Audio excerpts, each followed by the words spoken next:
نەکەر بڕوا بکەن بە دەنگ لەگەڵ دەوڵەتی سەربەخۆین. ئێمە هەر بەخۆینیش لەگەڵ بووین بەخۆینیش لەگەڵ دەبین.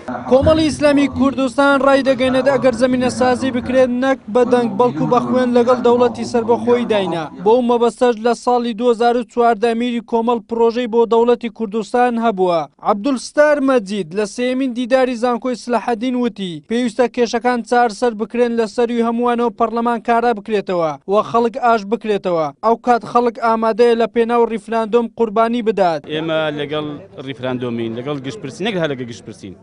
ئێمە لەگەڵ ئەوەین کە دەوڵەتێکی سەربەخۆی خۆمانمان هەبێ کیان و قەواری ڕاستەقینی خۆمانمان هەبێ بەڵام گوتمانە ئەمە پێویست دەکات پێشتر هێندێ زەمینە سازی بۆ بکرێ. یەک کارەکردنەوەی پەرلەمان.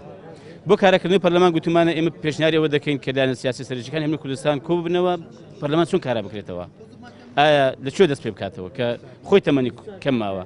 و پاشان گوتمانە ئێمە لەگەڵ کە کۆدەنگی نیشتیمانی دروست بکرێت لایەنە سیاسیەکانی هەرێمی کوردستان ینی ڕێکەوین لەسەرەوەی کە ئێمە لەم قۆناغدا پێویستە چی بکەین چونکە بەڕاستی ئەمە پێویستی بە هەموو لایەنەکان هەیە ئەم ریفراندۆم و ئەم هەنگاوان بۆ دەوڵەتی سەربەخۆی کوردستان بە هەمووان دەکرێت ینی پێویستە هەموو شتێدا بەشدار بێ. پاشان گوتمانە ئێمە داوای دەکەین کە خەڵکی و هاوڵاتیان ئاش بکرێنەوە. هۆشیار زێباری ئەندامی مەکتەبی سیاسی پارتیش ڕای دەگەێنێت ئەوان بە هیچ شێوەیەک وادەی ریفراندۆم دوا ناخەن چونکە ئەگەر دوای بخەن لە ناوەخۆ و دەرەوە متمانە لە دەست دەدەن. ریفراندۆم لە ڕۆژی 25 نۆ دەکرێت و هیچ گۆڕانکاریەک لەسەر ئەوە نییە هیچ تاجیلێک هیچ تاخیر مەفروضە لە هەموو ناوچەکانی کوردستانی بکرێت. ئەندامێکی مەکتەبی سیاسی یەکێتیش ئاشکرای دەکات هاوڵاتیان ئازادن بە بەڵێ یان نەخێر دەنگ بە ریفراندۆم بدەن بەڵام ڕاگەاندنی کەمپینی نەخێر ئەوە قسە هەڵدەگرێت بۆیە پێویستە هەڵوەستەی لەسەر بکرێت. بە بەغدا بڵێن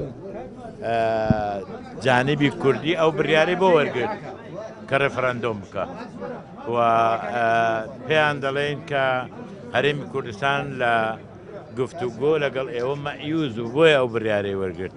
حتمما ئەوان لێمان دەپرسن بۆ ئێمە بۆیان دەژمێرین ئەوانیش لە وچەنەزەری خۆیان کەم و کوڕەکانی ئێمە دەژمێن لەسەر ئاساسە نقشت مناقەشەکان دەست پێ دەکەن بەڵام سەرەتا لەگەڵ دەولەت الڕئیس حەیدەر العیبادی کۆ دەبینەوە لەگەڵ مالیکیش کۆ دەبینەوە. پێداگری بەشێک لە حیزبە کوردستانیەکان بە تایبەتی پارتی و یەکێتی بۆ ئەنجامدانی ریفراندۆم لە 25 نۆ لە کاتێکدا تا ئێستا و پرسە کۆدەنجی نیشتیمانی لەسەر دروست نەبووە هەرێکە لە کۆمەڵ و گۆڕان پێیان وایە پێش ئەنجامدانی ئەو پرۆسەیە پێویستە زەمینە سازی بۆ بکرێت. چاودێرانی ڕای دەگەێنن ئەگەر کوردانی باشووری کوردستان بەو پەرتەوازەیە ریفراندۆم ئەنجام بدەن ئەوە سەرکەوتوو نابێت و وڵاتان دانی پێدا نانێن.